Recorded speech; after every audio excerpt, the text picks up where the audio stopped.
You've heard about the HST holiday, you've seen the headlines about 13% savings, maybe you even started looking at some new construction communities online, but there's a number sitting inside the price of that home that nobody at the sales center is going to walk you through on their own. It can be $70,000, it can be $90,000, and in some municipalities around here, it's pushing more than $100,000. It's called a development charge. And if you've never heard of it, you're not alone. Most buyers have it, but after this video, you will, and that matters. Hey, it's Andrew with DNA Homes. Welcome back, and this is part 3 of our series on the real cost of buying new construction in Ontario in 2026. In video 1, we broke down the HST holiday, what it actually is, who qualifies, and what the confusion is really about. In video 2, we looked at whether builders are actually passing on the savings to buyers and how to tell the difference between a real deal and a repositioned price tag. Today, we're going even deeper. We're talking about a cost that has nothing to do with the HST, nothing to do with builder margins in the traditional sense, and yet it's one of the biggest line items hidden inside the price of every new home in this province. So let's get into it. Before we do, if you're thinking about buying new construction and you want to understand your specific numbers before you walk into any sales center, my team and I are happy to sit down with you and work through this. No obligation, the link's in the description. Let's start from the beginning because this concept sounds more complicated than it actually is. When a new neighborhood gets built, let's say a subdivision in the north end of Guelph or a condo tower in Kitchener, there's a lot of infrastructure that has to go in. Roads, water, sewers, schools, parks, transit. That just doesn't appear. It costs money and somebody has to pay for it. Now, the municipality could pay for all of it out of the existing tax revenue, but that would mean the current residents are subsidizing the cost of growth. And most cities don't want to do that. So instead, they charge the builder. It's called a development charge.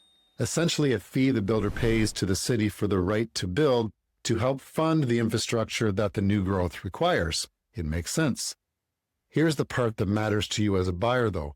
The builder doesn't absorb that cost. They pass it on. It gets rolled into the price of the home. So when you're looking at a $750,000 new construction townhouse, part of that number, a significant part, is a development charge that's already been paid to the city. And you're the one that's actually covering it. You just never see it broken out into a separate line item. It's just in the price. So let's make this real. Development charges vary by municipality, by type of dwelling, and by the specific project. But to give you a sense of the range we're dealing with in this area, in Guelph, the development charges range for a single family home. They've been running between $60,000 and about $80,000 and up. In Kitchener and Cambridge, similar ranges, often from $55,000 to $75,000 or more, depending on the project and unit type. For higher density projects, condos, stacked townhouses, things like that, the price per unit can be lower, but it still exists. And these numbers have been climbing. As municipalities face more growth pressure, they've been increasing development charges to keep pace with the infrastructure costs. For context, 5 years ago, these charges in many cities were less than half of what they are today. So the next time you're comparing a new construction home to a resale home at a similar price, part of what you're paying for in that new build is a 6-figure infrastructure fee that simply doesn't exist in resale. And that's worth knowing. Now, here's where it gets interesting, and this is where a lot of the confusion is circulating. It's kind of similar to what we saw in the HST holiday. You may have heard headlines about the federal government proposing to cut development charges by 50%. That's a real proposal. And if it fully materializes, it would be a genuinely significant thing for housing affordability in this country.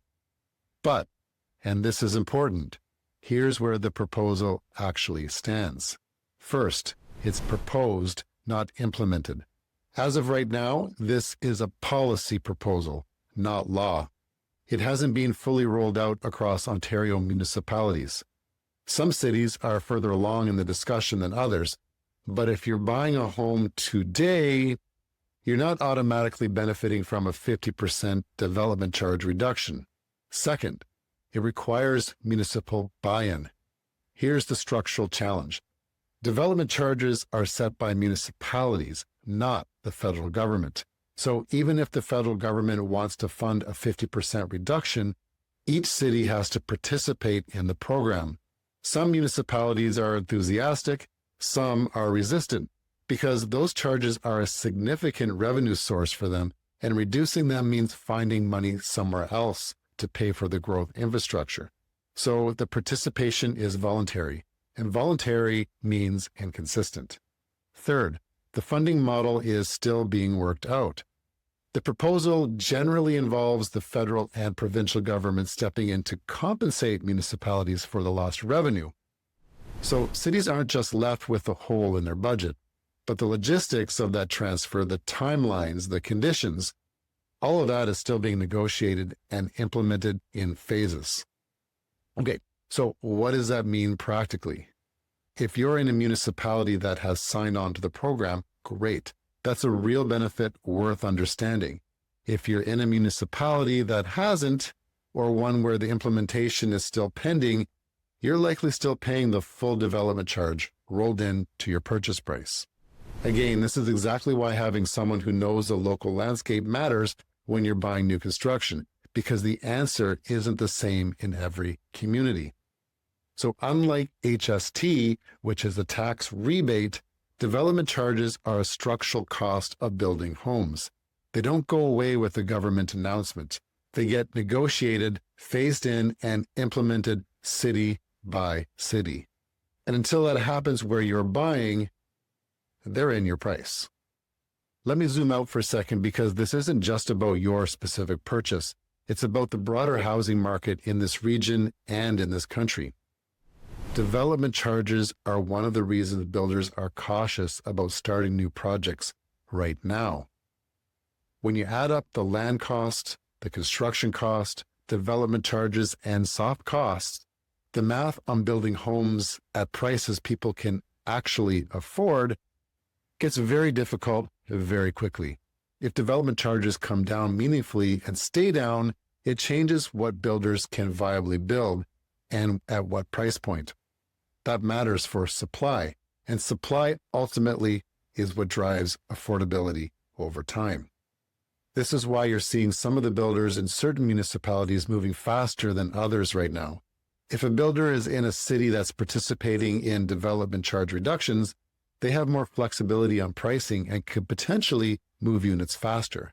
In cities where charges are still at peak levels, the economics are tighter. And that tightness either shows up in higher prices to buyers or in projects that don't move forward at all. Let's talk about long-term pricing. Here's the long game. If development charge reform actually sticks, if municipalities get compensated, charges come down, and builders pass on the savings, we could see meaningful downward pressure on new construction prices over the next 3 to 5 years. That's significant for anyone trying to decide between buying now versus waiting. It's not a guarantee, but it's a real possibility worth factoring into your thinking.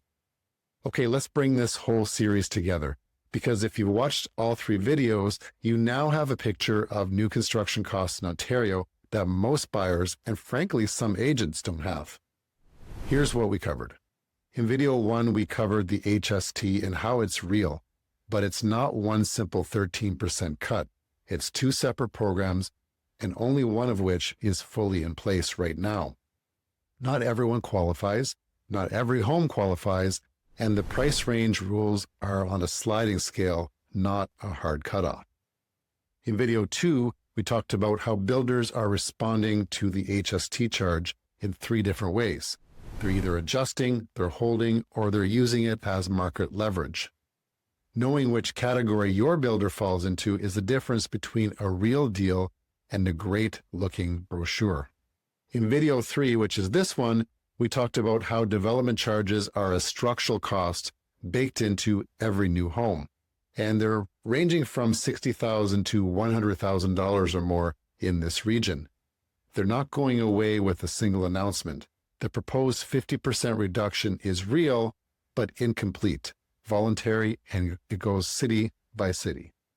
Put all three together, and what you have is a real understanding of what new construction actually costs in Ontario right now, not just a number on the sign outside the sales center or in a brochure. And that understanding is what gives you negotiating leverage, realistic expectations, and the ability to actually compare your options, instead of just reacting to whatever the sales rep puts in front of you.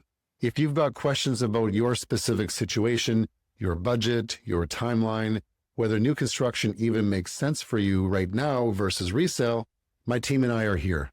Drop a comment below, reach out through the link in the description, or just send me a message directly. We do this every day in Guelph, Kitchener, Cambridge, and the surrounding area. We're not going to push you towards any particular answer. We're going to help you figure out what the right one is for you. And if you haven't subscribed yet, now's a really good time to do that. I think there's a button right here. We put out real, no fluff content on this market every single week. No hype, just what you actually need to know. Because here's the thing about buying a home in this market. The people who come out ahead aren't always the ones who move the fastest. They're the ones who understood what they were actually buying. Thanks for watching, and I'll see you on the next one.